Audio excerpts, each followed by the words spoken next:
are live. All right. But listen, I got some information today in regards to the United Nations that the young ladies are going to, they must be pretty, well, they know their job. They're on their way to Geneva. They're taking our complaint to the World Court. This is big. This is huge. Okay. They made the report. No. They submitted the report to the United Nations. But I was told today that they're on their way to Geneva, and that they will be. Let me get this up right. They're on their way to Geneva, and it'll be about 30 days before we can get the report, from them. So we're still in the race. I'm looking forward to it. There'll be some supplement reports prior to that 30-day official report. But right now, they are on their way to Geneva to deal with it. So all of that is good. All good. Now, whatever that they come up with, who do they take it to the president and or the city and the state? How does that work? They told us they are not an enforcement agency. They are not. I'm talking about the two ladies. They come out of these repertoire positions. They take it to the United Nations, and I would assume that they would submit it, and someone else will make the decision if they're going to, look at it, put in. What can I say? Put in requests for whatever they do, and I don't know what that is right now. But I do know from my experience, they can put sanctions on certain areas, certain people. I'm not saying that for us, but I'm just saying that there are some of the things that they do. But I'm sure they'll probably send letters to the proper people in the United States and request that either or they make some changes, or they'll send someone back in order to check it out and do some further reports. And I know Detroit don't want that to happen. So because I heard one person was talking about, that the United States need to separate themselves from the UN. And I guess, they would love that now since they're seeing all of this that's going on. And so can the United States kind of ignore them like they did with the Katrina? No, and they didn't ignore them with Katrina. Okay. We didn't send complaints in. This is why I'm changing my whole format. Okay. In this my whole teachings, I'm changing everything. I quit my class. I took a leave from my class because I knew something was coming, and I believe that this is what it is that's coming, and that is we got to change our approach. See, they can't come in and just what can I say? Let me put it this way. If you go to work on your job and you're having trouble with your supervisor, and you go and file a civil rights complaint against your supervisor, and everybody's up in arms, let's say he did something, he called you a bad name or whatever, and everybody's up in arms, they're telling you got a good case and all of that. So when they get to court, they bring in the company sends in their attorneys to represent them, and the first thing the company says is, I've never heard of this.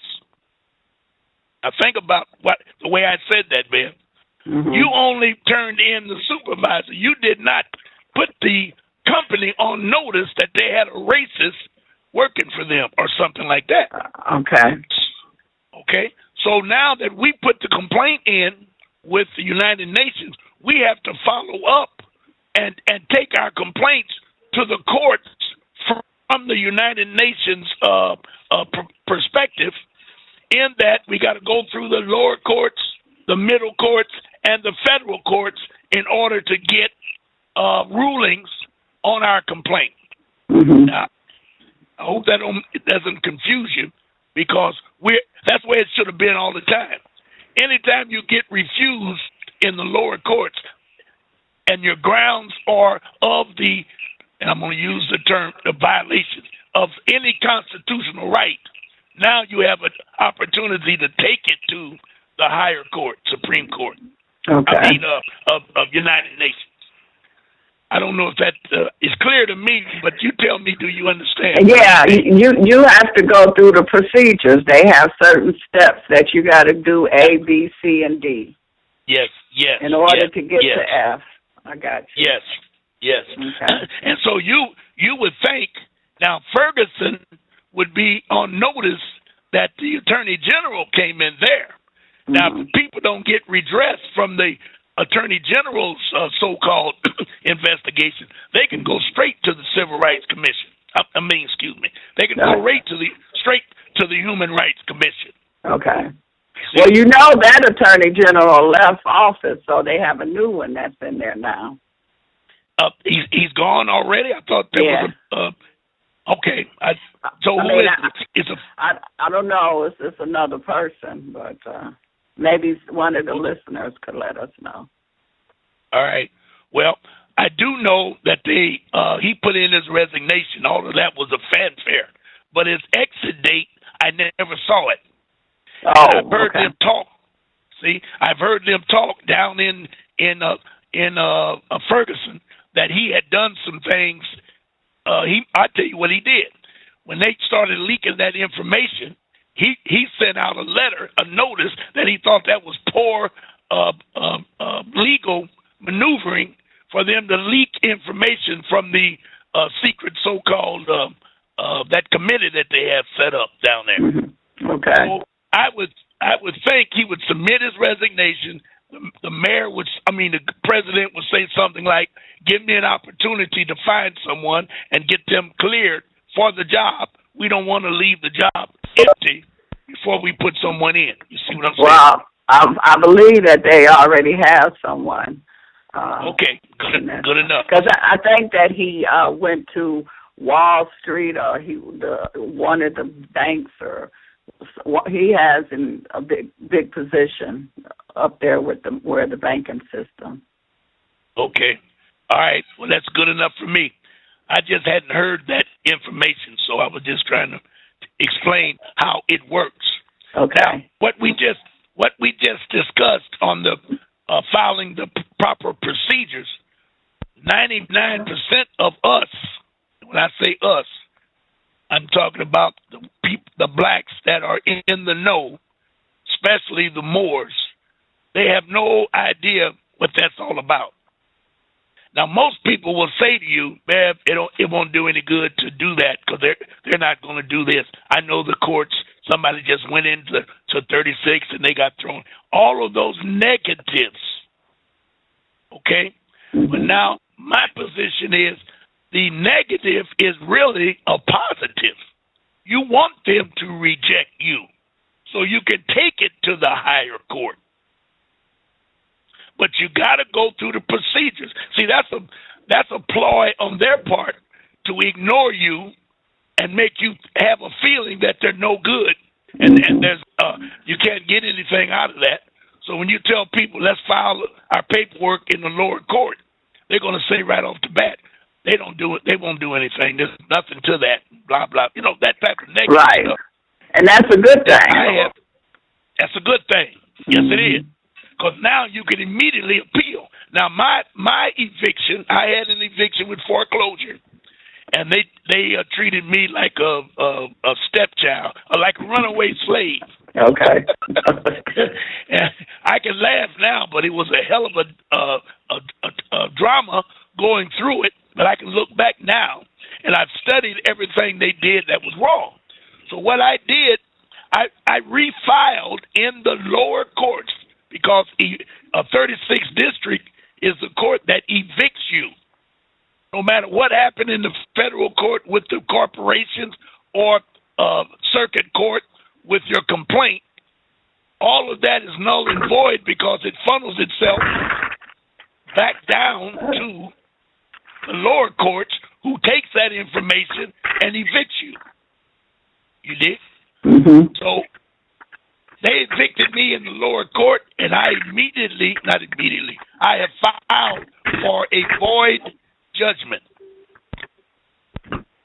Are you fooling with something? I hear some crackling in my ear. I do too. I'm not moving. I thought that was you. Nope. I'm not moving. And I wonder about that because I'm sitting still, and I nobody's on the other. Because we got this new information, new software that we use. Okay. So we're gonna have to look into that. That was me, sorry. Oh, that's chaos. That's chaos. My bad. My bad. Continue on. Okay. Chaos is creating chaos. Yes, there you go. CC. Chaos, confusion. Yes, he is. All right. My bad. Well, that's right. Okay. Well, let's get. Yep. This volume is very sensitive. I had the problem last night, and when I asked the lady was she doing something, first she said no, and then it dawned on her that she was adjusting her earplug, and every time she would touch it, it would make that sound, crackling sound. Right. Yeah. Okay. Well, the bottom line is we need to re-educate ourselves. That's why I want to talk tonight about nationality, because I'm afraid that although we thought everyone knew what nationality was and what it was all about, I'm afraid that we are far, far, far from the reality and the definition and living of nationality. So I wanted to work ourselves into that tonight, Bev. Okay. And see if we are really ready for nationality. Okay. Now, before we get into that, dealing with the human rights, even though that the corporation, the Detroit Corporation and the state of Michigan Detroit is going into bankruptcy, will that have anything to do with the human rights case? There were I didn't read it, but some attorneys who represented the unions and the city of Detroit that were against Jones Day, they submitted their United Nations report in a complaint that they were misused in the bankruptcy. I can't tell you what they put in it, but but they were definitely. We gave them at least 6 boxes, good-sized boxes of data, complaints, information for them to take back to the United Nations. Okay. So the question to you is yes. However, I wonder if they specifically pointed out some of the good things. I was not in on those meetings with the attorneys, but I've always stated that all bankruptcies are illegal or unlawful because of the CAFR. We talked about that CAFR once before. Now, I can't tell you if they put it into the information. I don't really know. But the CAFR is one that should be put in there if it was not. Number 2, you remember when Coleman Young and that judge was fighting every week, the judge ruled that the courts would run the water department. Remember Judge Fiken? Yep. His name ring a bell? Judge Fiken? Yes. All right. So the question I ask you today is, why is it when they give the water company back to Detroit, now all of a sudden there's plenty of maintenance that has to be done, and it's in the millions of dollars that has to be done? What did the judge and the new judge, that Cox is the new judge, that's the overseer, quote unquote, the emergency manager over the water department, what the hell did they do with the money for the last 40 years? If we you know what they did? They did the CC, the chaos. What did?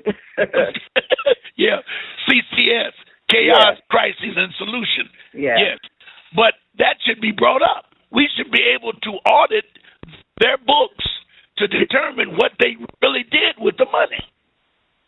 Now, again, I don't know if if they put that in their report or not. But see, you and I can still submit reports to the United Nations and have it attached to the report that they're doing right now. We got time to do that. Okay. Because just because they came in at that time and did what they did, it's not over. It's definitely not over. So you can add addendums, or you could just come up with the whole new complaint. Yes, you can submit those complaints at any time. Yes. Okay. All of that is part of what we need to start doing in the city of Detroit.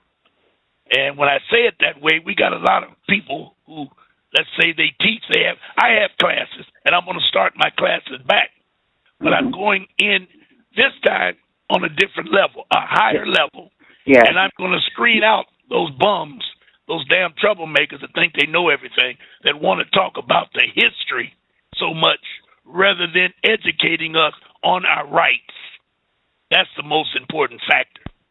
And I want to bring up today with you, when I mentioned United Nations, I mean United Nationality, I'm sorry. When I mentioned nationality, I wonder, do we really know what nationality is? Now, it's very easy to say that nationality is your ethnic name, such as Chinese, Russian, or French, Spanish, that type of thing. But nationality is that, but much, much, much, much more. That is something that would happen not by chance. It would automatically happen because Chinese live with Chinese. Spanish people live with Spanish people. They live in a state that's called Spain. And they're all, and the language is, the common language or the voted on language would be Spanish, French, or whatever it may be. Okay? So here we are in the United States. Where are our ingredients to be rewarded a nationality? Now, that reward is not a good word because you don't have to be rewarded a nationality because you can be any nationality you want. But I guarantee you, if you leave here today and go to Czechoslovakia, for example, you better hurry up and try to learn the language, the culture, and the way of life of the Czechs in order to have that nationality, and it will automatically become you. Do you get it? Mm-hmm. You know, when you look at soccer games, that's the best I can give an example. They bring in countries you never heard of before, and they have people of color playing the game. Now, are you going to tell me that they're Negroes? Colored? Blacks? No, you're not. They will look at you and say, who in the hell are you? What are you talking about? I'm Czechoslovakian. I'm a Scandinavian. Whatever they come. I'm that one that start with H. I'm Holland. I'm Dutch. Because they were born and lived there. We run around and look for a piece of paper. We pay for a piece of paper that will say we are something, and we think we're going to be free once we get that piece of paper. Do you understand me? Right. So it's not good for us to say we're Americans. I hear a lot of people saying we're Americans. Well, that's a choice of words that has to be explained. What America are you from? North America, South America, Central America, you know? Mm-hmm. North America, because North America brings in Canada. So are you Canadian? You know? Are you, and then when you get into South America, you got a major problem because you have Venezuelan. Is he American? You have Peruvians. Are they Americans? So where are we going with this? What does that really mean? Are you a part of the Peruvian American state? No. Are you a part of the Mexican American state? No. So now let's start again. What are you? Now, how come when they say African American, they are using a continent in this country over here? That's not going to work either because you're dealing with two different things. Correct. Well, let's try to forget that whole concept. Okay. Let's forget the land. The state. Okay. Let's forget Peru, and let's just say there are people that live in the state of Peru. Now we know they tricked us in America by calling a state, a country, a government. They give them all definitions, when in reality they're all the same thing. We live in Michigan. This is a country. This is a government. It has its own flag. It has its own government. It has its own police department. It has its own army with the National Guard. Yeah. But in 1933 and 1928, 29, 30, the 5 years of the Geneva Convention, they united all of the states, and then they called it United States. This was not done overnight because there were no 48 states. There was no 50 states. And we don't know about the 28, 30, how they got to 50 because they never talk about it. They only print the 50 states, and then when they claim they adopted Alaska and Hawaii in 1958 and 59, then they said, well, it's 50 states. Well, everybody fell into it, but they never studied what they were talking about. We live today, we can call ourselves Michiganders or Michiganders, because we live in the state of Michigan, the government of Michigan. So now, if we all spoke the same language, had the same cultures, and the same economic system, we would have a nationality of Michiganders or Michigans. Do you get it? Yeah. Okay, so here we are starting at the bottom of the totem pole, saying we want a nationality. Well, how can you have a nationality when all the other ingredients are not in place? And those ingredients would have to be a culture, a social system, an economic system, a flag. We don't have any of that. And those are what makes people free and a nationality and can buck United States, because United States over in Washington, D.C. is only a state. And they are distinguishing. They didn't make themselves part of the 50 states. So we technically, if you want to get real technical, we got 51 states in North America. 50, I'll use that word, start with a C. I can't pronounce it. In other words, we got 50 states that are connected, and then we have Washington, D.C., which is another state. Do you understand what I'm saying?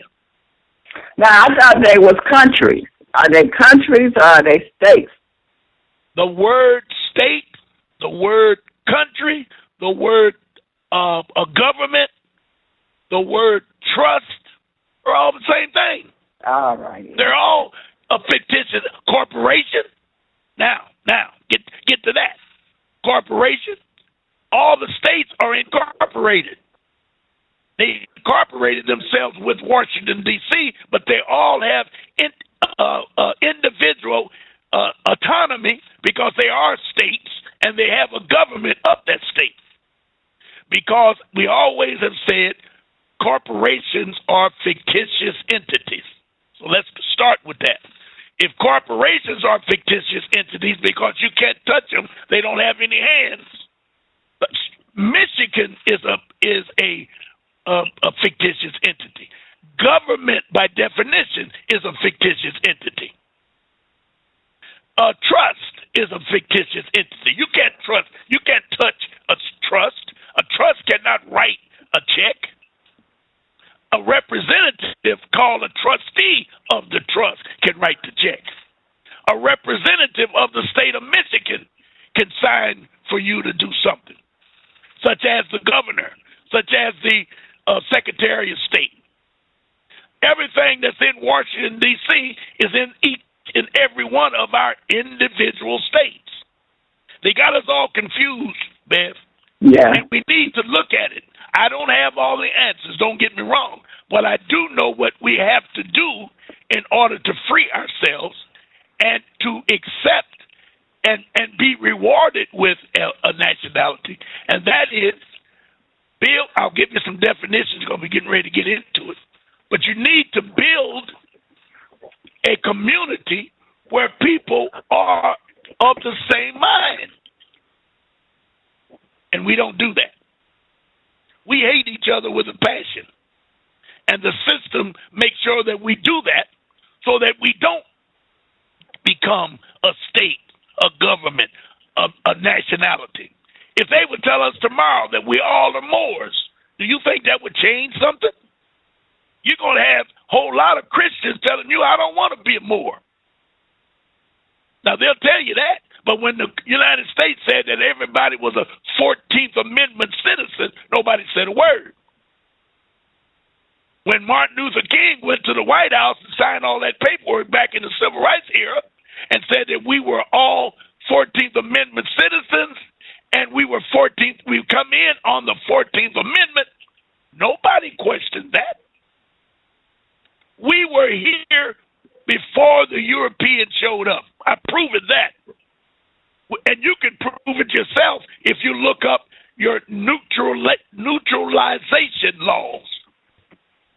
Because in 1705, 1795, they all had laws that Europeans could not come into the United States without being checked and put on a restricted probationary period. Who would do something like that? Not another European.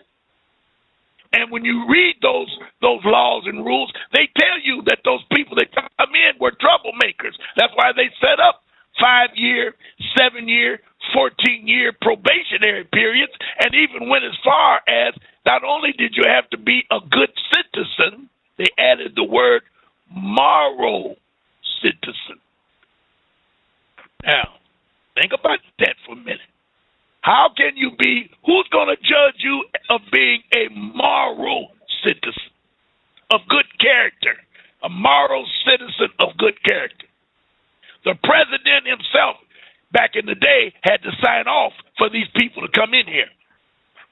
Now, I'll ask you, who do you think was coming and who do you think was checking them at the border? Now, they told us we was in Africa eating bananas and swinging in the trees like monkeys. Something's wrong with that, Beth. There was a government here prior to the European showing up. How do I know that? Because Granny was here, and Granny always had a government.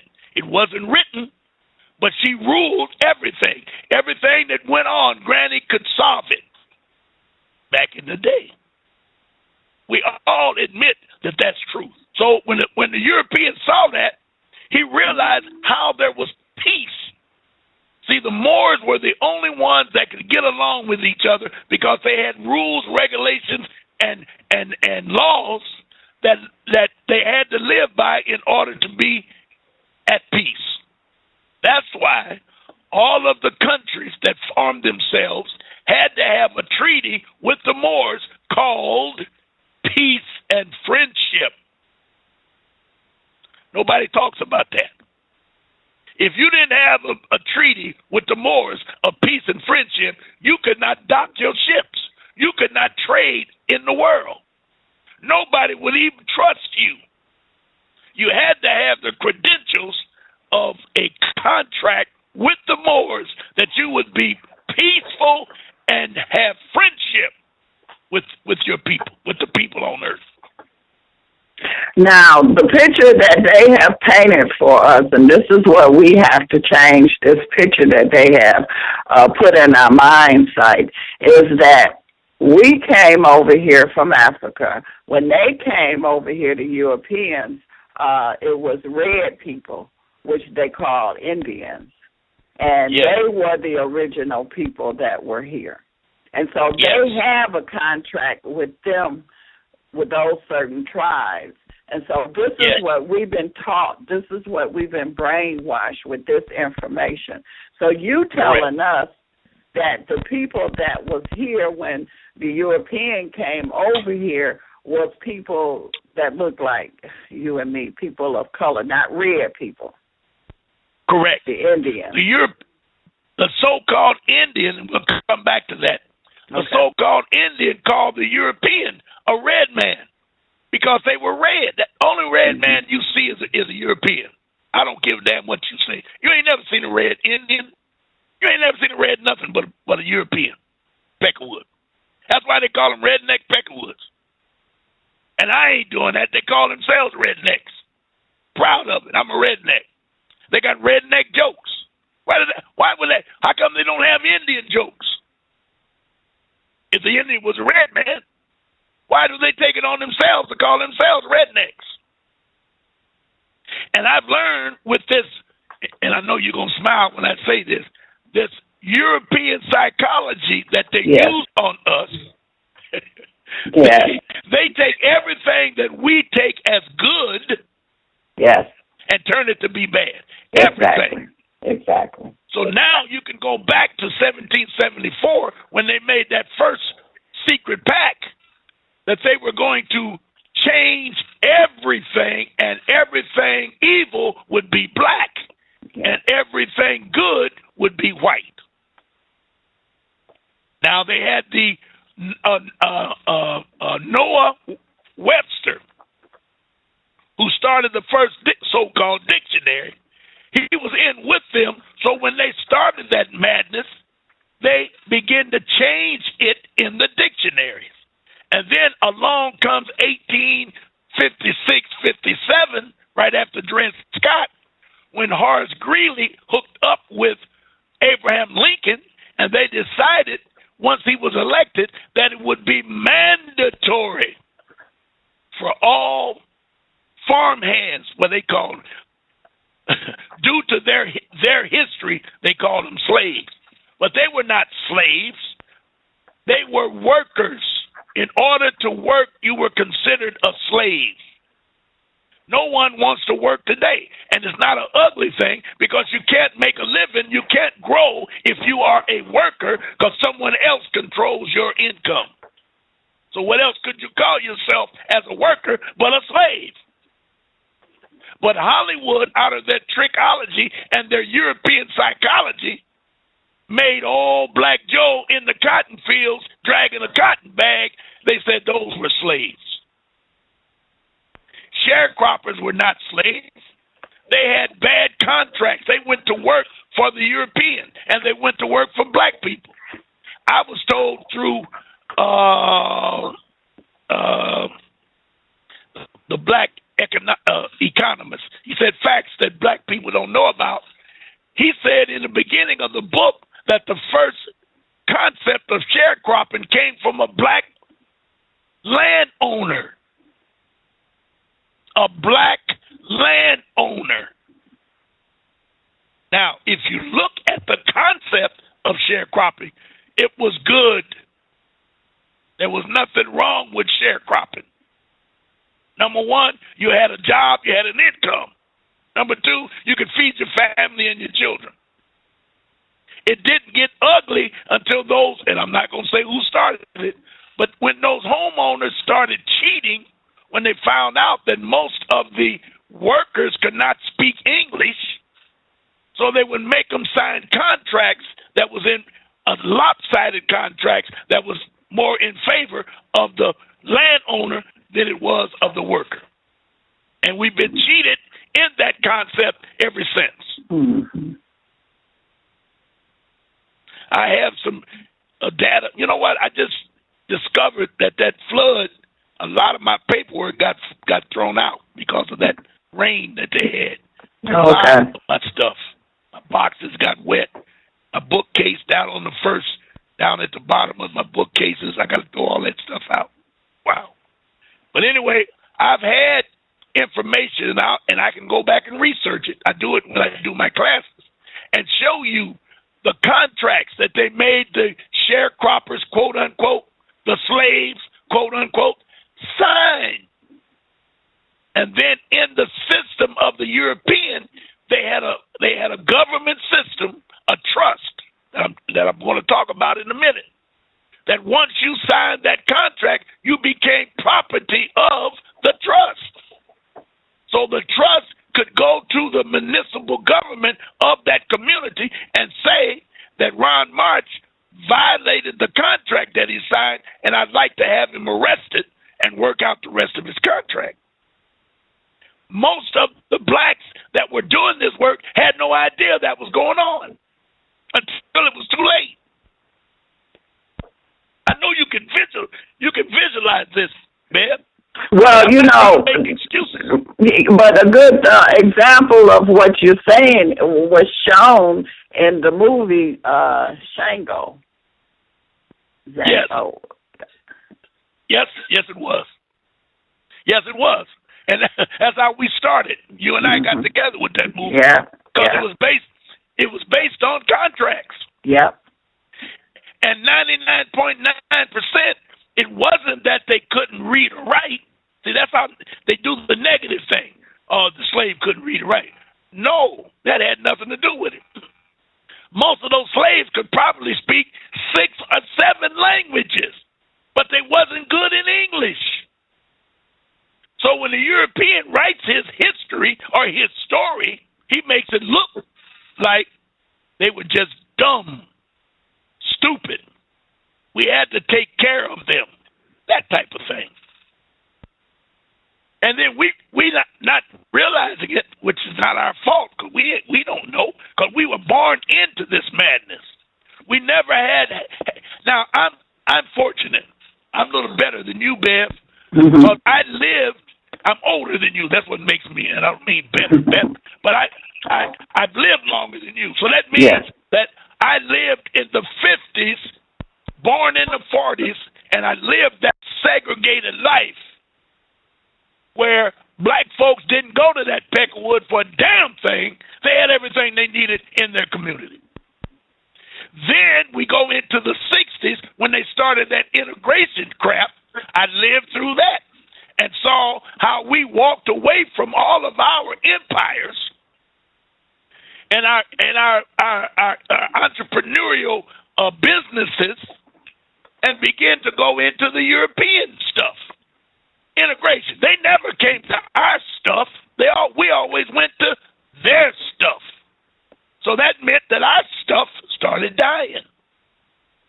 Then I also lived in the era that we're in now when they educated. They had to do something with that civil rights movement because education was the thing.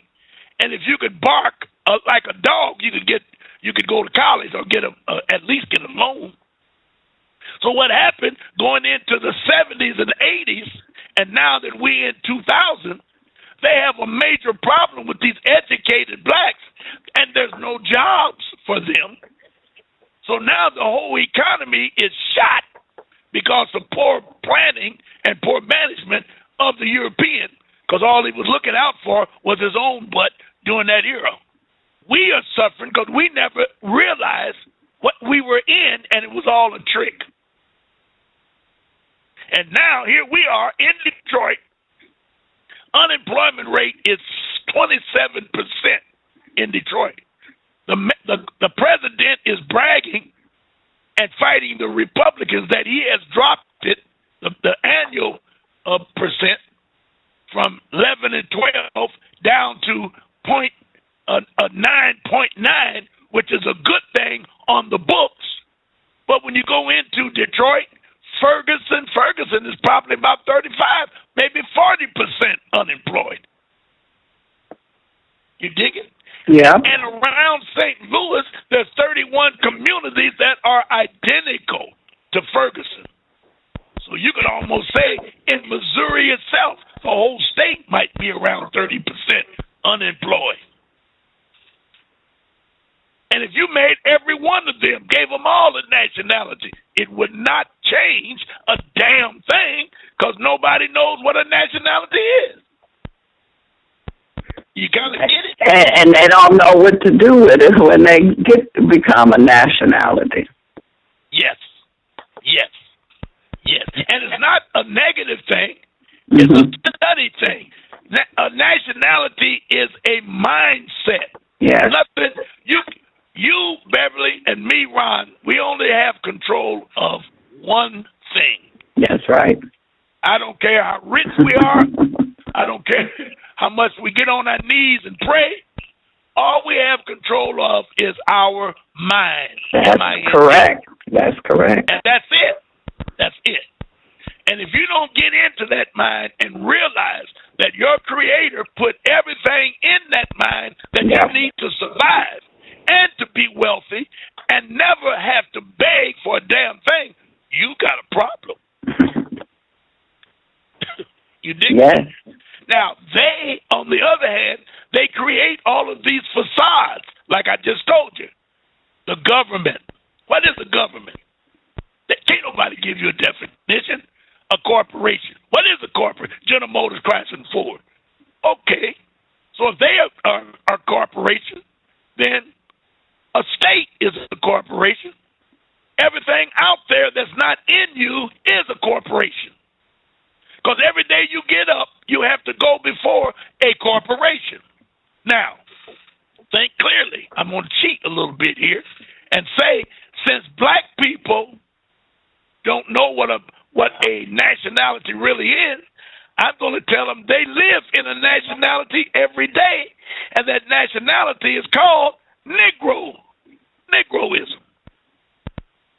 Because the Negro has everything it needs except a flag, of course. It has everything it needs. We speak the same language.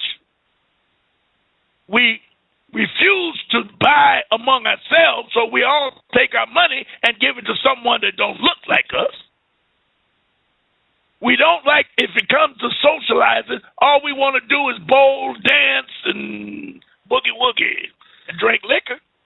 All of the things that we do, it creates a nationality.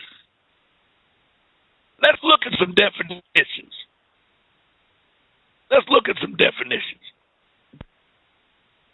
Okay, nationality.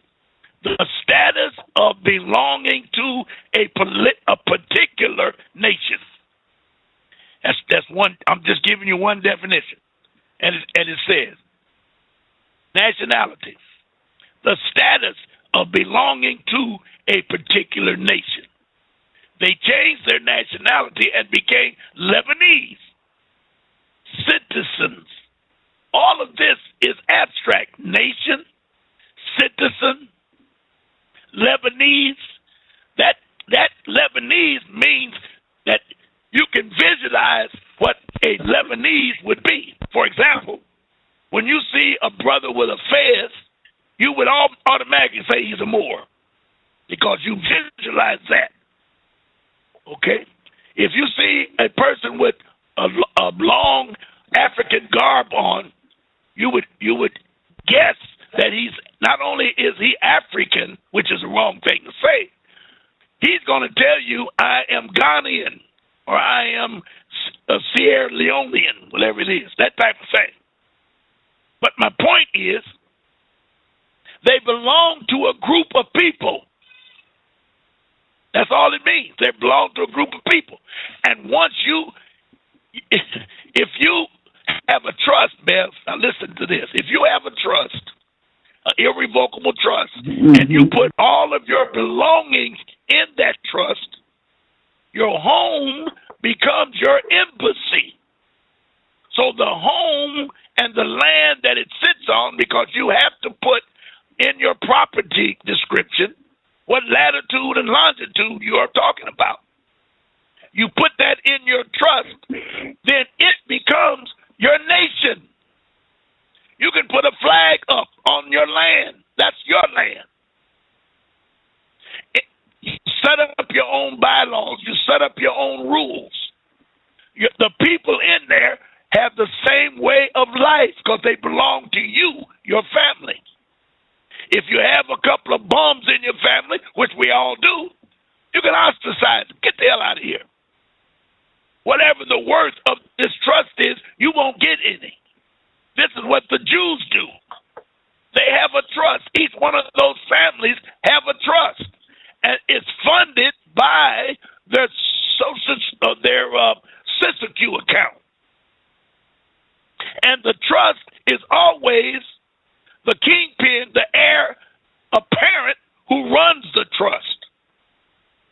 This is why you can keep everything in order in a Jewish community. They don't like each other, but we look at it out of our ignorance and say, "Oh yeah, the Jews they get along. They're united." No, they're not. I've been to Israel. I've heard them argue and cuss. I was there when they was fighting over monies that United States gives them every year, and half of those Jews said not only do they want it, because you know that they don't work. I guess y'all know that.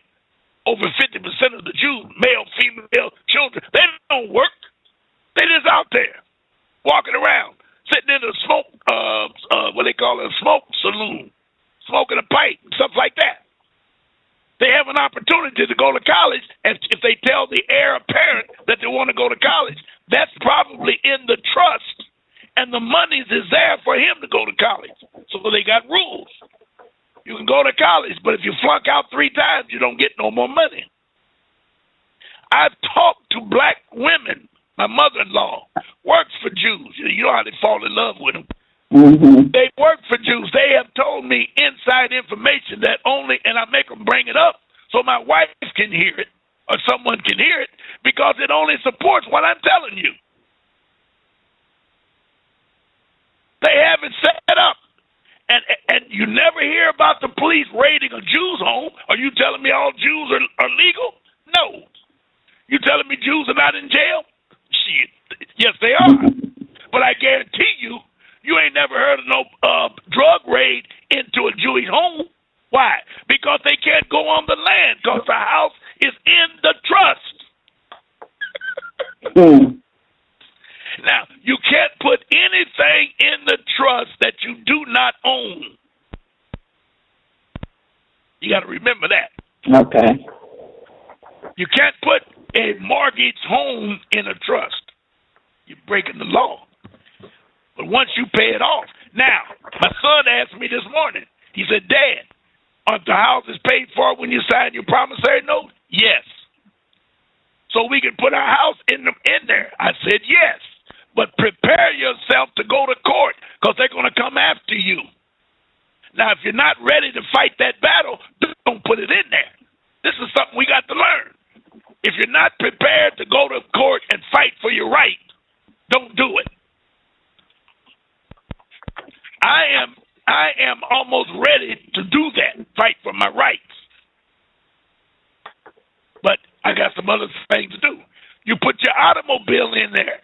The automobile belongs to you. But what you have to do, you have to take it out of the jurisdiction that it's in, which would be the government country of Michigan. You got to send them a notice. The motor vehicle division, I want out. Here's my irrevocable signature. Revoke my signature. I want out. Now you can't do that with lease cars. No, no. And to support what I said earlier, and you can ask any more. Now, a lawyer won't even tell you this because they know better, but I'm going to tell you. Anytime you send paperwork, if you are more, you will never, ever, ever get an answer. Guess why, Bev? Why? Corporations can't write. Well, what about the representative? No. You cannot have a representative. Now, I tell you what, if the representative wants to answer for the corporation, I would demand that he sends an affidavit under the penalty of perjury that he's representing that corporation. And if he does that, the corporation is going to sue him, because now the whole corporation is in the hands of that idiot that signed, that represented them. Ain't no corporation going to let no dumbass, excuse my language, an attorney represent them. Well, what about this? What about this new law that they passed that the corporation was and is a person? Okay. Does that change anything? No, it doesn't. Okay. It only supports what I'm saying, because all you have to say then is, okay, I'll accept the corporation being a person. So now you're telling me that since I bought this Cadillac from General Motors, or better yet, I bought this Cadillac and I can't even think of it, Ford Credit. I bought this Ford or this Lincoln, and Ford Credit financed me. Ford Credit is a corporation. Mm-hmm. Beverly D says that Ford Credit is a human person. And I say, good. Everybody agree? Everybody say, yeah, that's what the law say. I said, all right. I'm going to sue Ford Credit, and I want them to show up in court, because I want to cross-examine them, because the piece of junk they sold me is not doing what they said it would do. So I go to court. I submit all my paperwork. I ask for discovery for them to show up. They're not coming, because there is no Ford Credit. They can't come. If they're human, I'm going to say, why ain't they here? And then the judge going to say, well, they can't. You get out of here with that foolishness. No. The Supreme Court ruled on so-and-so date that all corporations are human. I believe them. All I'm asking you is, I want to put them on the bench and swear them in and cross-examine them. Well, they got a representative. I say, oh, yeah, good. Put the representative on the bench and let him swear in, and I'll accept him as being the corporation. And you know what they're going to say? Get out of here with that madness. Because any lawyer cannot sit up there and swear that he's Ford Motor Company, because the board of directors will sue him.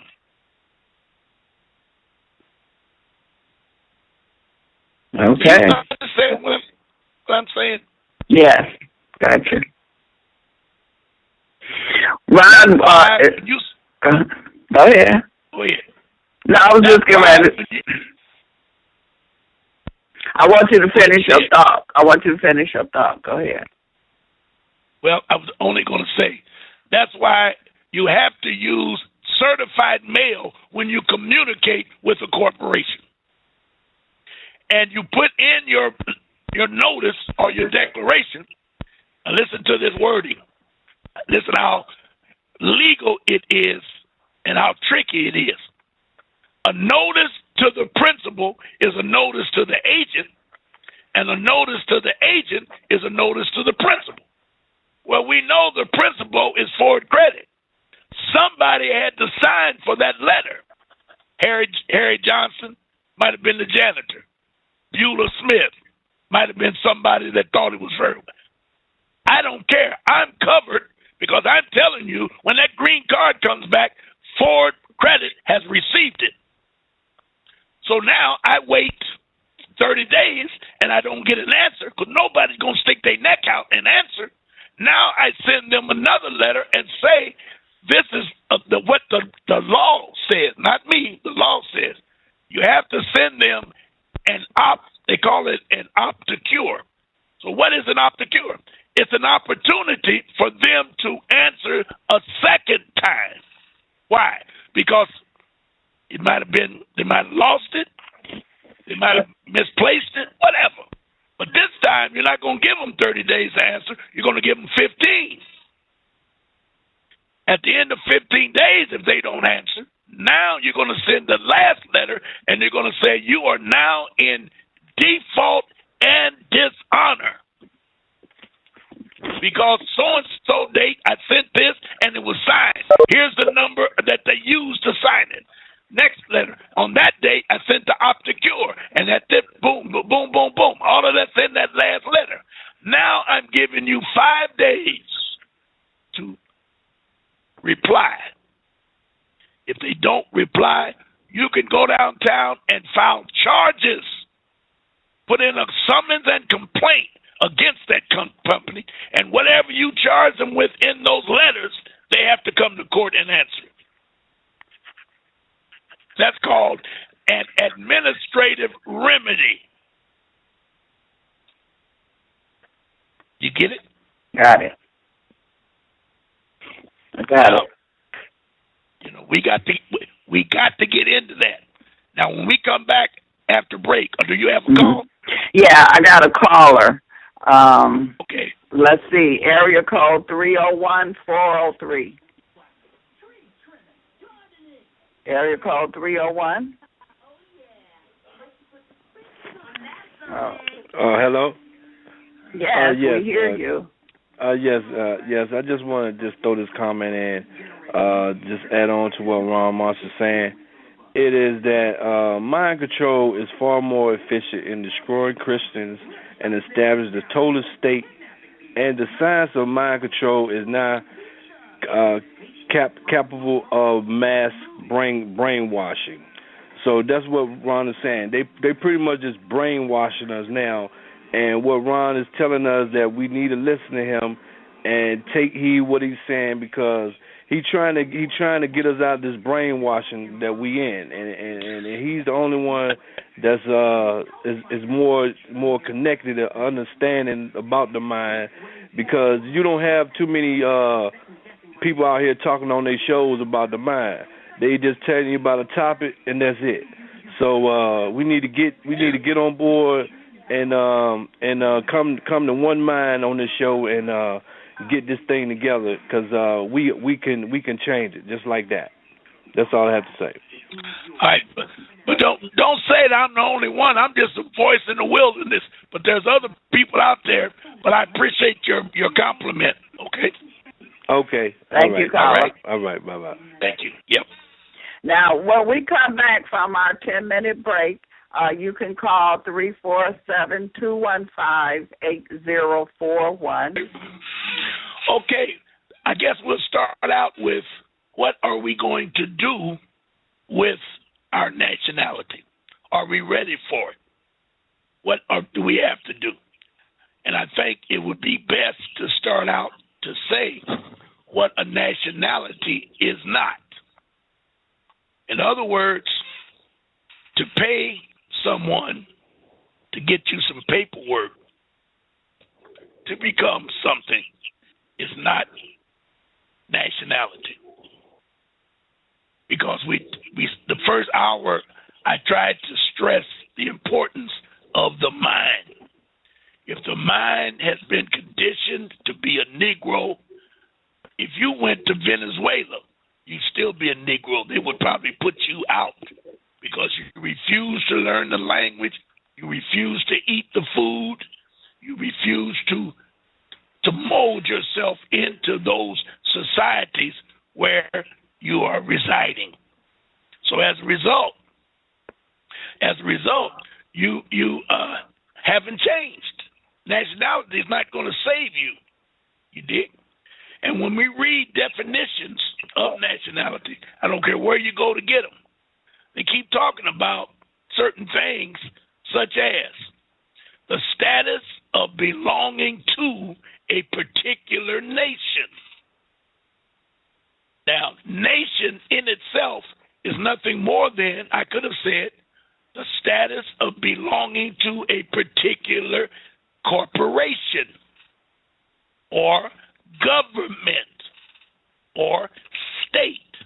All of those are fictitious entities and have to be displayed by one's actions to know that you're in a corporation. Three-piece suit, for example.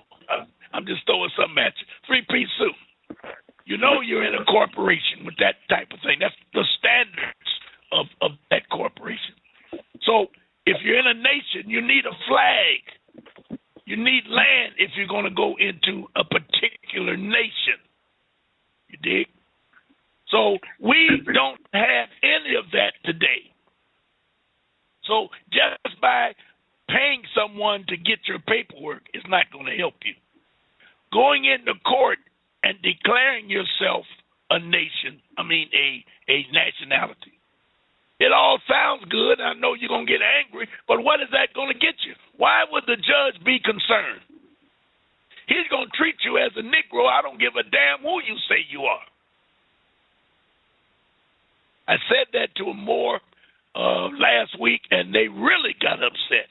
I'm going to declare my status. Oh, that's good. I don't have a problem with declaring your status. But you have to function in your status in order for it to be recognized. Yes. When you declare your status, all you're doing is letting him or them, the courts know that you're not in their status. So you're saying to them that I am not a citizen of your jurisdiction. I can be Chinese, I can be Russian, it doesn't matter. And don't get me wrong, I'm not downplaying nationality. I'm trying to get you to think. So you'll make it be more than what you thought it was before you heard me criticize what it is. Because I'm saying to you, we don't know. As a nation of Negroes, we have no idea what nationality is. He gave us a nationality by calling us Negroes. And immediately put us in his jurisdiction by us accepting the fact that we are 14th Amendment citizens, which makes us second class. You never heard a European, a Chinese, wait a minute. You never heard of a European such as a Englishman, a Frenchman, all those Europeans. You never heard them say you violated my civil rights. You'll never hear it. And you never ask yourself, why? When they had one of the, I wouldn't say worst killings, but they had one of the most embarrassing killings in Detroit back in the early 70s, was a young man named Chin. Two Peckerwoods beat him to death in a parking lot with baseball bats. A father and a son-in-law over in Highland Park, right here in Detroit. That European, Evans, his name was Evans. Evans never spent a day in jail because he declared himself a European, which made you and I and people of color be wards of the state. He had to pay the dues if he went that route. Now, Bev, stop me if you don't understand what I'm saying. They made him, once he did that, they made him give up his mortgage, which was probably interest-free. He had to give up that mortgage. His automobiles that were financed, he had to give them up.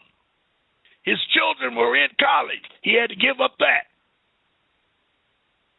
And the courts even said he had suffered enough because it made him a Negro because he didn't have nothing. He was a skilled tradesman at one of the Ford companies. He had to give that job up. And if you know anyone that's a mason, they have there's something that they do. It's called, I used to know it by terms. But what he did, he declared that he killed a ward of the state, and he was willing to pay for it.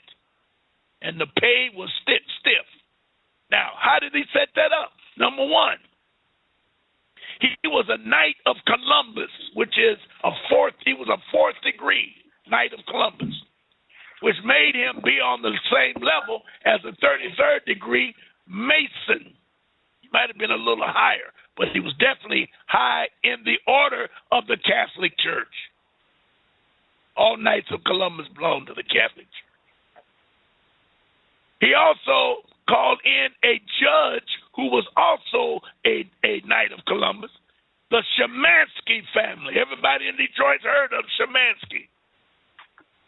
Shemansky went to his house the night of the murder and tried him in the front room, probably smoking cigars and drinking whiskey. Of course, I wasn't there.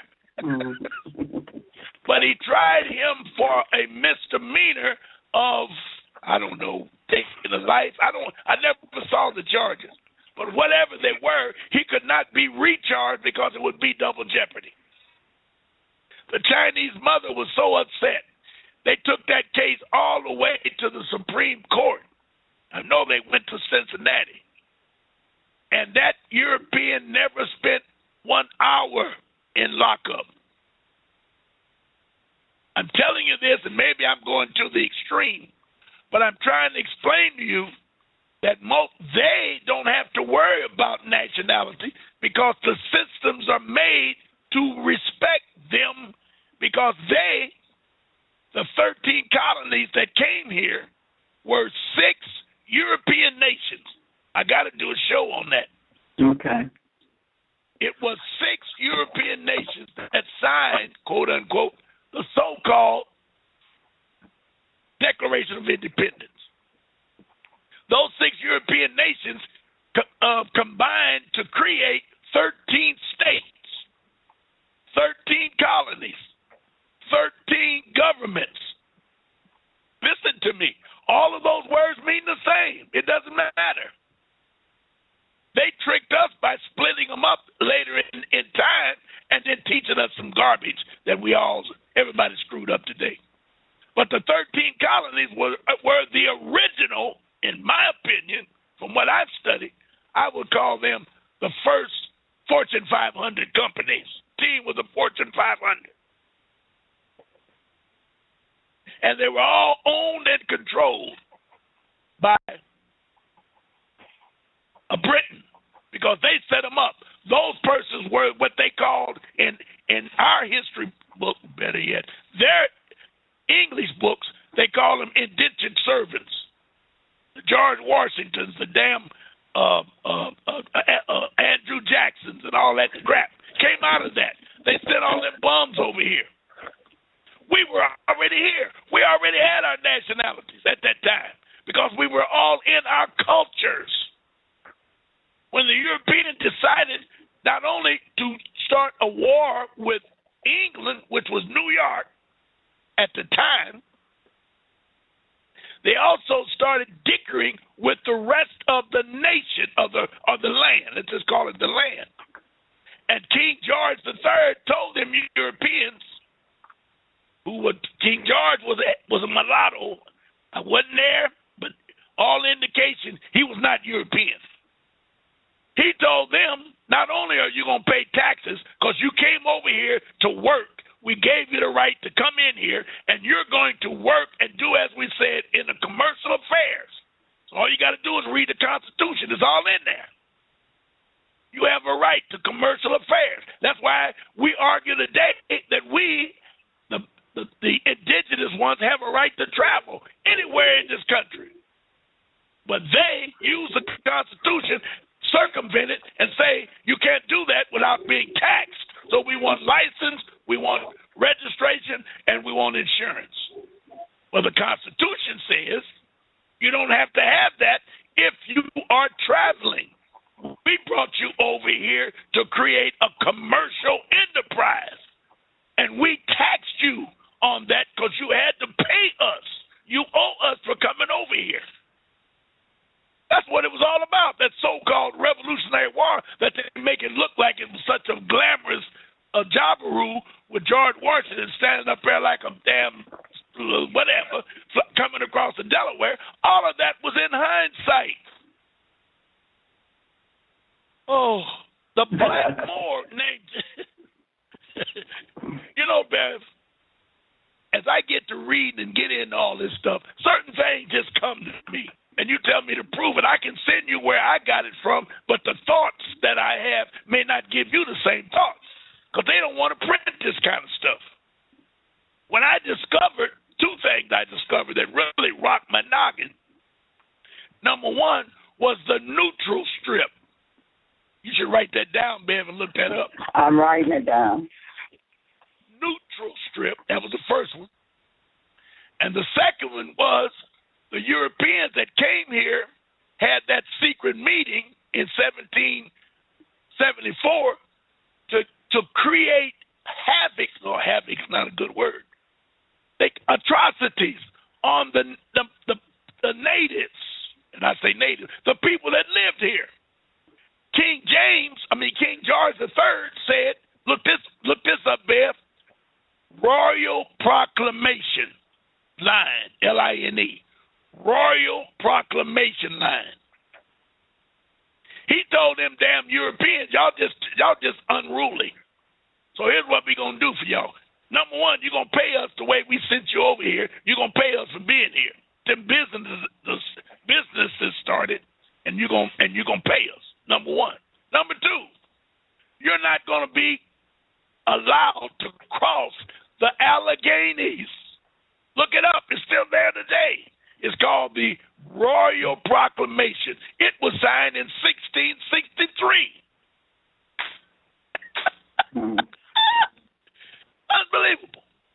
It's right there. It ain't me saying this. This is what they told them. Them Peckerwoods. Stay over there. Y'all just cause trouble. This is when they created what we know today as Kit Carson, Buffalo Bill, Davy Crockett, all of that trash that was supposed to be in the Alamo. They were mountain men, frontiersmen that came across illegally and mixed and mingled with us. While they were mixed and mingled, they were on missions from the corporations, the 13 colonies, governments, states. I'm telling you. So they went back and reported what they saw. So they go into certain areas, such as down in the Mississippi Delta, they had fishing was plentiful. Buffalo was plentiful. Deer, antelope, all things, furs, beavers, all of that was plentiful. They went back and told them. Now they're going to say, we're going in there to get it because we can set up our commercial affairs and get England off our back so we can make money. That's what it was all about. All illegal. We, living, chilling, had no idea what they were doing. Once we found out, we began to unite along the lines of confederation. Look up the word confederation. See what it means. Political parties, two nations, two states, two governments, two corporations unite and agree on a political issue and go to battle for it. Battle, what does that mean? Court, go to court to get them out of here. Get out of here. This ain't your stuff. When they came in to take the neutral strip, the government Europeans sued the blacks that owned it, and the blacks won in the Supreme Court that the land belongs to black folks. Europeans are not allowed to own land. That's why they set up this trash called warranty deed, sheriff deed. They got about 6 or 8 of them. Different deeds. We look at a deed as being ownership. It's not ownership. It's a lease. It's a mortgage. It's a whatever. It's not. Only thing that's ownership is called allodial. allodil. Allodial. They took that word completely out of the dictionary because they didn't want us to know what a allodial title was. Once you got an allodial title, when I put my home, own my home and put it in my trust, it becomes a allodial title. No one can take it. This is some deep stuff, y'all. Yes, it but is. It's all based around our nationality. And back in them days, they knew what nationality was. It wasn't in writing. But when you look up the Iroquois Confederation, that would be a good place to start. And try to figure out how did they do that. Or look up the Powhatan Confederation. Look how they did that. There were 7, 8, 9, 10 different tribes, quote unquote, in the Iroquois Confederation. And they agreed on issues. Number one, keep that European on the other side of the Alleghenies. Kill him if you see him. Shoot him on sight. He's not allowed to come over here because he was no good. So in the cowboy pictures, when we see the wagon trains going across, and we see the Indians all up on the mountains watching them, and they attack them. That's what that was about. Yes. Okay. Yes. Stealing the land. Get out of here. Yeah. And notice how they always make the white man being good. Oh, he was so good. Nobody ever asked the question, how did that Peckerwood own, what was he doing over there? Why was he on them people's land? They never talk about that. They talk about the massacre and they killed the women and the children, and they talked about scalping, all of that negative stuff going back to 1774. Everything that's bad is black. Now, here's a good question, Bill. Here is the question, and I think if you answer this, you might just faint. So sit down somewhere when I run this on you. Now, listen. All right, listen. Every cowboy movie you ever seen, every Indian that you've ever seen, not only does most of the time he got on a pair of pants, why does he have an apron on? Or, if he don't have on pants, he got on some little shorts, and then he still has an apron on. Right, and it's the same apron that I see them Masons wearing. Yes. Why would they do that? See, you don't have to face. Unbelievable. They put it right in our face. We don't know. Yeah. Every time they show a so-called Indian. Now, I have proof. There are several different I know 2 law books that every judge abides by. He has to. One of them is Black Laws Dictionary. And the other one is called Barron's Legal Dictionary. Barron. Barron's Legal Dictionary. I have copies of both. When you look up Indian in the Barron's Dictionary, it says, and I got to paraphrase, because if you ever get a Barron's Dictionary, you'll see it. It says, the word Indian never existed. No such thing. We only use Indian because it was convenient to sign the treaties and call them all Indians. Think about that. Just stop and think about that for a minute. They only created that word because they couldn't spell or couldn't pronounce the names of the tribes that were out there. So they called them all Indians. Now, here we are today. I guarantee you, every black person you know, all you got to do is ask one question. Is there any Indians in your family? They're going to say, yeah, Grandma used to talk about that. How can that be? If we over there in the jungle, swinging in the jungle, so they say, eating bananas and acting like monkeys, how can we be related to the quote-unquote so-called Indian red man? How can we be related to him?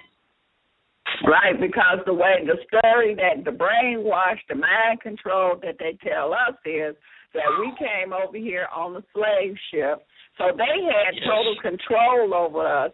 How did we get a chance to mingle with the so-called Indians? Correct. Unbelievable.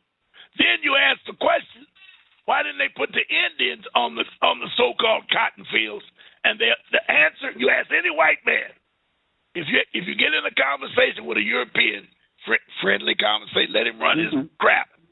Just ask him, how come they didn't put the Indian in the cotton fields? Why is it that we was the only one dragging them cotton bags? You know what they're going to tell you? What? The Indian was lazy. Yeah, I've heard that. Yes. But I thought they say we were lazy too. But you never think about it when he gives you that answer. He says that. See, everything that comes out of their mouth, they are subjected to a lifestyle That's the best way I can put it. It's called white supremacy racism. Mm-hmm. Every European is in white supremacy racism. Everything in his thought process is white supremacy racism. That combination puts him where he is today. We don't think about things like that because white supremacy only comes into effect when we go up against the European. But he thinks about white supremacy every day in his life. Why? Because he cannot reproduce. I said this once before, and I'm saying it again. As Malcolm said, I said it once, and I'll say it again. He cannot reproduce. So once he realized that he could not reproduce, he became very, I almost had the word. Envy is not the word, but he was very upset that he couldn't reproduce. So he had to figure out a way. Yep. When you say he couldn't reproduce, you mean he couldn't have babies? He could not have babies of any truity of reality that the baby would be like him. See, we created them, so them has our seed in them. So if they have, most Europeans, they used to talk, when I recall back in I was reading heavy back in the 70s, Europeans came up with the ideal American family was always, they do a little thing called 2.5 children, a good job, live in the suburb, that type of thing. You never could figure out what the hell was 2.5 children. That was code for don't have any more than 2, because the third child is the most difficult child that a woman can have. When I say difficult, the labor and stuff is hard for her. I ain't never had a baby, and I was told this. You should know, Bev. Well, my daughter, I only had 2, but my daughter, her third child was difficult for her, yes. All right. The Europeans have 3 or 4. They got a problem because one of them going to come out black. Think about it. They know this, that we ain't got to talk about it to any extent.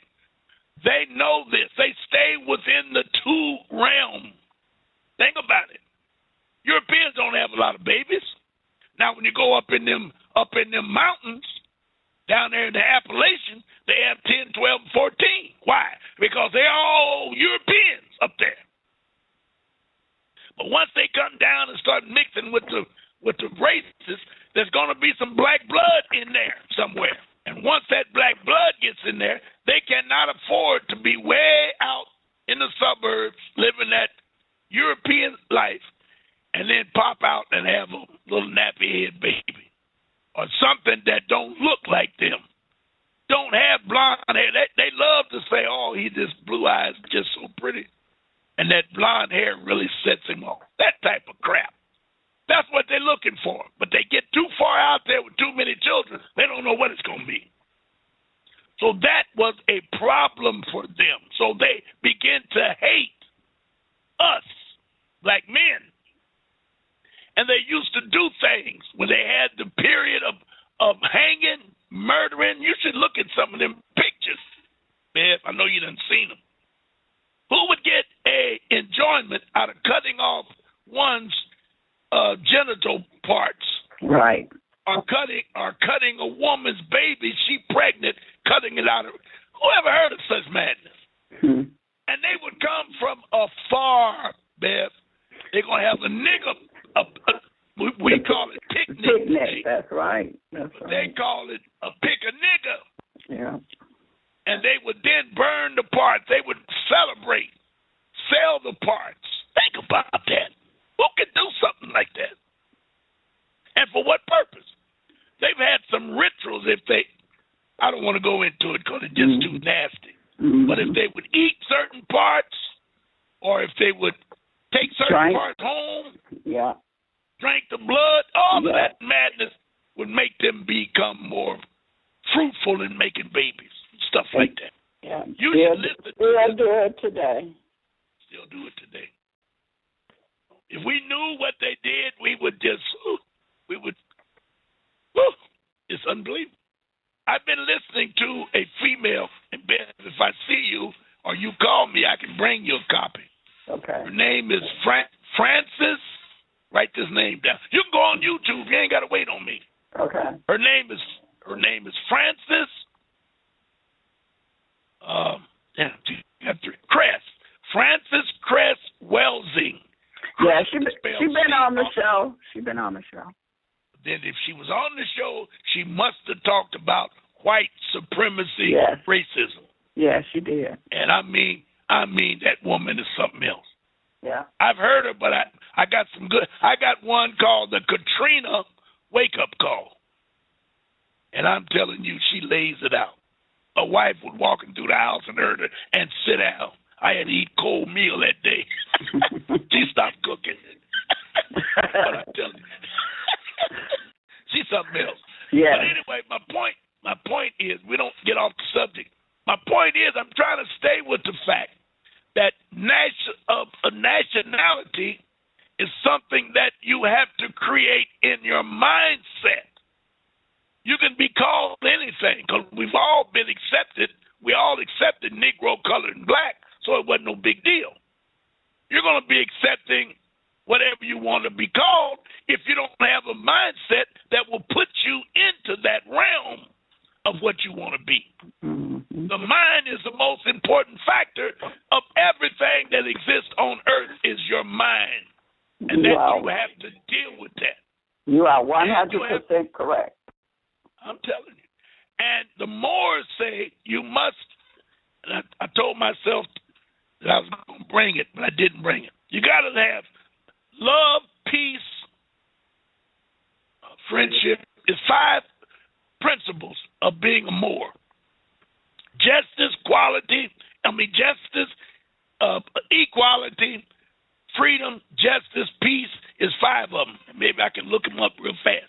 But the point is, you have to live within that to project yourself as being a pure person. Now, we know we can't, that word pure might be a little strong, but we have to love ourselves. We have to love what we are. I got to figure out a way to love these jackleg ass preachers. I just can't stand them. But if we're gonna move forward, we got to figure out how to rein them in so that they can do some good for us. Because if there's one blackie out there that's still a Negro, we are in trouble in this new world of nationality. It's our job, I think, to educate in each and every black person we find. It's our job to take him under our wing and teach him truth. Ron, in the chat room, the person in the chat room said it's love, truth, peace, freedom, and justice. Wow, tell that person I said thank you. He hears you. She's right. They're right. We got to live in that. I don't know. Now, it's difficult because you don't like people. We don't trust ourselves. That's why I say it's got to start in your family. See why? That's why that trust in your family is so important. You start there. And when I see that family being a family of pure love, peace, friendship, and the works, now I can say I want to be like them or I want to be with them so I can communicate with them. I ain't afraid of them to bust me in the head when the lights go out. If I got a problem, I can feel free to ask for help, something like that. You see what I'm saying? Right. We hate each other so much that we won't even hide from each other, let alone try to act like we got a nationality. How you going to have a nationality and don't... Listen to me. Chinese buy from Chinese. Spanish buy from Spanish. You can look over in Dearborn. They got all their businesses in Dearborn. They ain't looking at Kmart's and Kroger's. They go there, but they got their businesses in their community. We put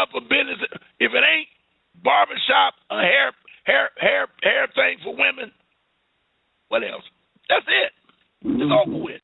Everybody else comes into our community and take our wealth out. Yeah. Now listen to this. You live in Detroit. You have heard that our unemployment rate is high. So let's go with a figure just to agree. Let's say it's 25%. That is high. If the national rate is around 10 and we have doubled it for 20, we got a problem. Is that correct? That's correct. All right. Now let's take a street right here on the west side and let's call it, I'm looking at it, let's call it Finkel and Wyoming. Okay. All right. That's a good corner. That's a busy, lot of money on that corner. Yes, it is. Yes, it is. That's why I thought about that. Now, let's make let's make first we're going to do a 1 mile radius and then we're going to do a 5 mile radius around those businesses. Mm-hmm. All right. Now, you tell me why those businesses are booming. None of them belong to us. Supposedly don't have money. We have a unemployment rate of 20 plus, and they will refuse to get out of that neighborhood because they're carrying hundreds of thousands of dollars out every week to the place where they live. How is that possible? Do you understand? Yeah. And you look at the homes. The homes is raggedy. If you take the 5 mile radius, I've been over there. You know what I'm talking about. Mm-hmm. All that foreclosure. All of them buildings that used to be there are vacant. All them lots that are raggedy. All them homes that are so raggedy, burned out. It's just like Beirut in Lebanon. But yet, every race have come in there to those corners and made hundreds of dollars and taken it out and build up their community. And we sit right there and say, well, we don't have any money. We don't have money. Something wrong with that, Bill? Yes, it is. These preachers that supposed to have education, I'm going to try to say that, because some of them Jack League preachers got them big churches. They got little degrees and this and degrees and that. Okay, good. Why can't you not teach us how to do what those businesses are doing, or teach us to go to our own businesses and make money? Now figure that out. All we got in that area that belong to us is churches. Am I right or wrong? Yes, you're right. Because you can get on that corner of Wyoming and Finkel and take Wyoming all the way up to 6, 7, and 8 mile, and I guarantee you it's going to be 15 or 20 churches on that one street alone. Yeah. It's disgraceful. Why would we even ask for a nationality if we can't correct that situation? It's insanity. It is. Yeah, it is. But we got to start from somewhere, and I'm telling you, we got to start with our families. Mm-hmm. We got to start with our families. And you got to bring them in maybe one at a time. You got to set up your trust. You got to get some monies in the trust. You got to set up some projects where you can create funds. I'm in the process of trying to get one of these schools. I heard the other day that the Board of Education owed Detroit X number of millions of dollars. Right. And they settled it by giving Detroit 122 schools. Now think about that for a minute. Now what is Detroit going to do with them schools? The mayor say he going to sell them. Okay. I want one. I want one. Okay. And if I get it, I know how to do it and create the economic base that we need. I know how to do it. That's all I can say. That's all I'm going to say at this time about that. You got some callers, Ron. Let's deal with them. Okay. Area code 585-820.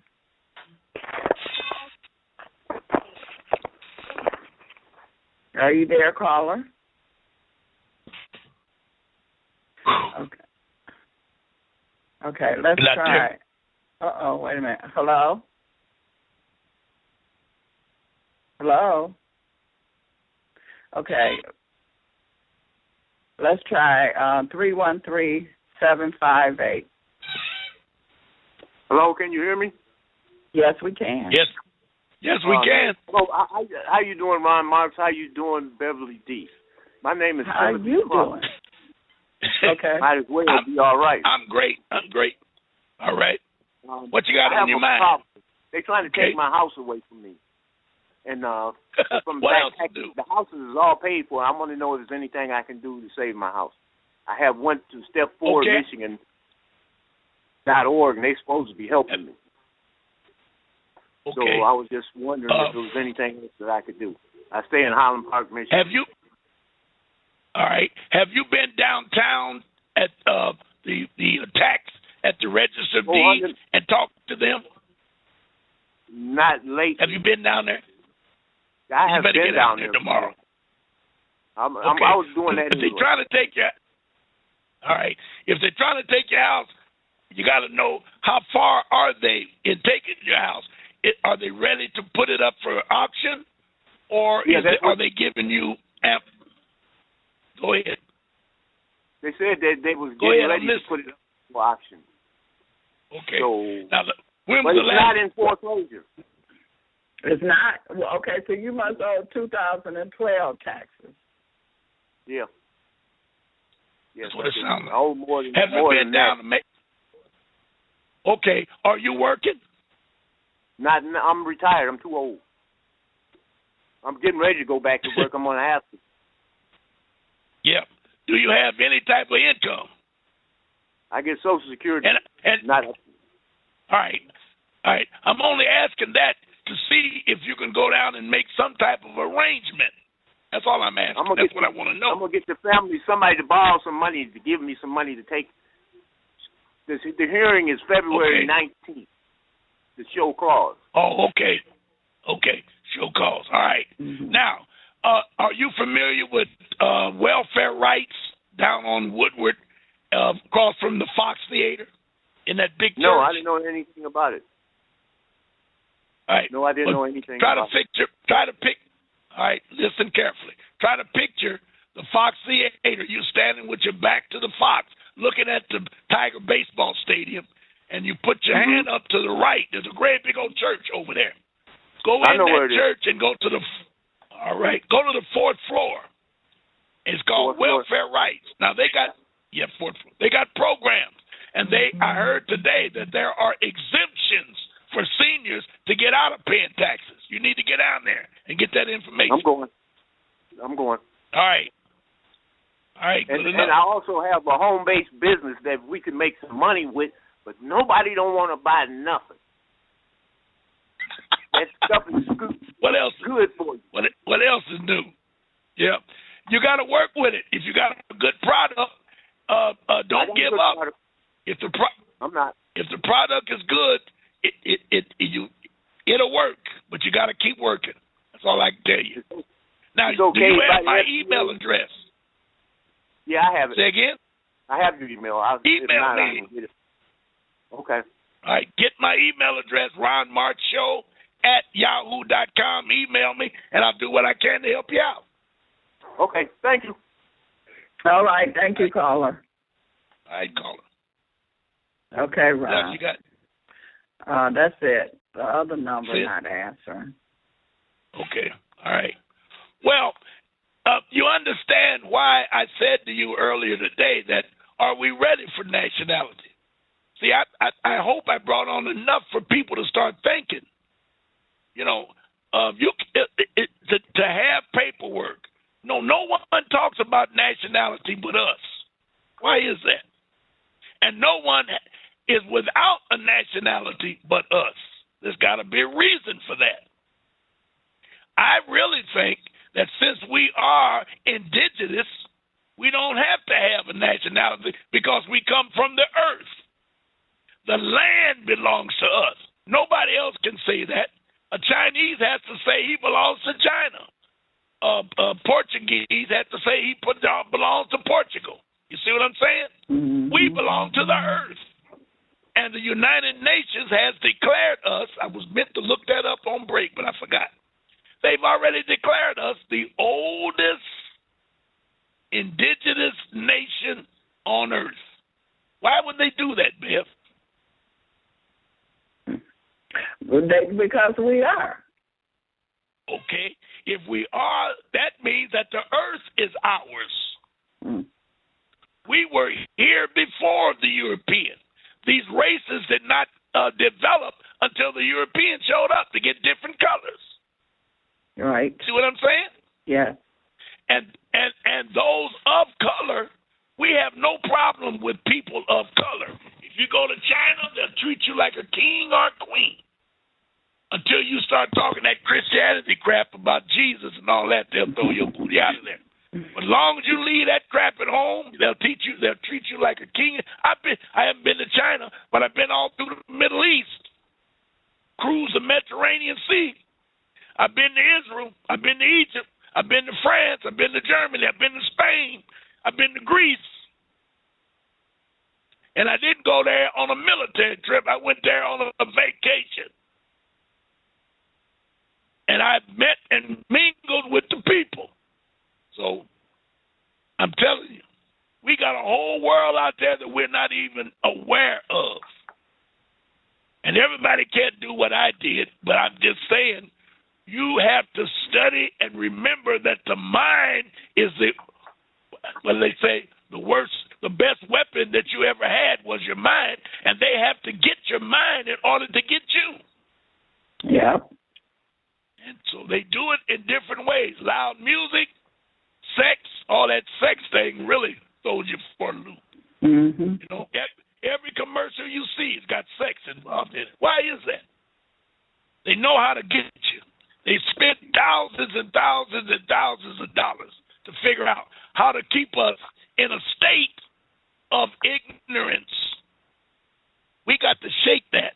We got to start asking questions. We got to start reading. We got to take the internet and start searching for truth. You dig it? That's true. Yep. So we're at the top of the hour, Ben. Yes, we are. And as always, Ron, this was very informative, and I can't wait till next Wednesday. So we can learn some more. Have your viewers send me a shout out. Just say I heard it and I liked it, or I heard it, go into this a little more, or I heard it, go to hell. Send me a shout. Send me a shout out to let me know that I'm on the right path, and I'll do up my damnness to bring everything I can to you. Okay. Okay. So you want them to send you a shout out to what, your email or either my email or my phone. They can do the phone right now. Okay. 313. Mm-hmm. Let me give it to you. 313-656-7283. Okay. 313. Go ahead. Go ahead. 313-656-7283. And what's Send me your email? a shout out. My email is ronmarchshow@yahoo.com. Okay. So give Ron a call or email him and let him know that you are listening.